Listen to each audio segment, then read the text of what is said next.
almost describe it like a roller coaster. When we were really good, we were really good. When we were bad, we were kind of really bad. And what we've got to get better at is really the fundamental of things. Now I think we missed 26 tackles, so we've got to cut that in half by this week.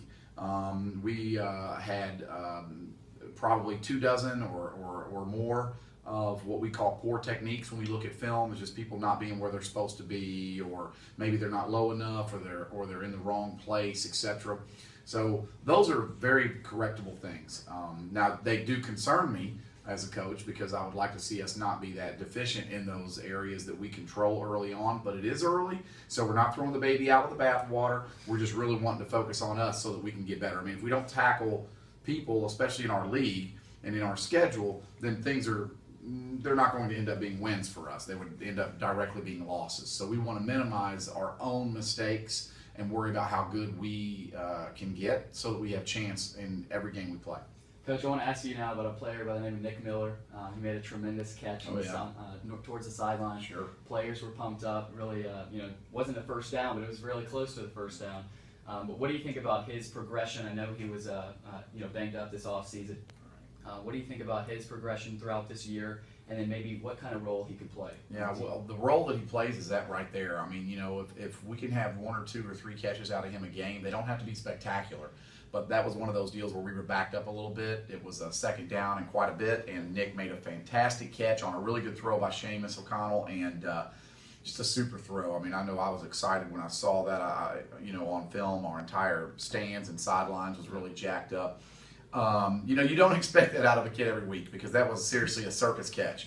But his role, a possession receiver, the quintessential possession receiver. He has really good hands. He's overcome some adversity in his injury that he had earlier on in the year, and that was really his first live action of the year. So we felt like if he can continue to get better, right there, he'll be a big guy for us. You just mentioned your quarterbacks, Seamus O'Connell, Kay Pfeiffer. What have you thought about those two guys' progression? Well, I thought they did an excellent job. I really did. We were a little bit gun shy throwing the ball. I think maybe both of them were worried about the ball going to the other team, and we got to get over that.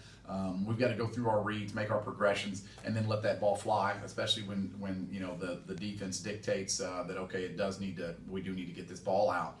But boy, did they ever make some really smart plays with their feet. They managed the game really well, and so I know inquiring minds want to know, are we going to continue to play both? Is one going to end up being the starter in this? We've told them since our first scrimmage, you're both playing, and we don't know who's going in when and where. We're going to make those decisions as we get a feel for the ebb and flow of the game. But they're both going to play, and they're both doing a great job. Real quick here, Coach, to close things out. BA week this week, first in-division matchup.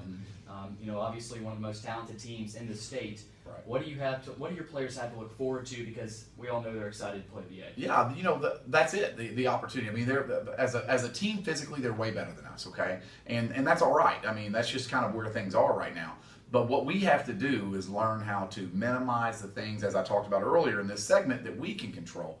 The tackling, the effort as far as being where we're supposed to be. Not necessarily physical effort, because that's been good, but the mental effort. We've got to have more mental effort. We've got to have better tackling, and I feel like we can compete in that situation.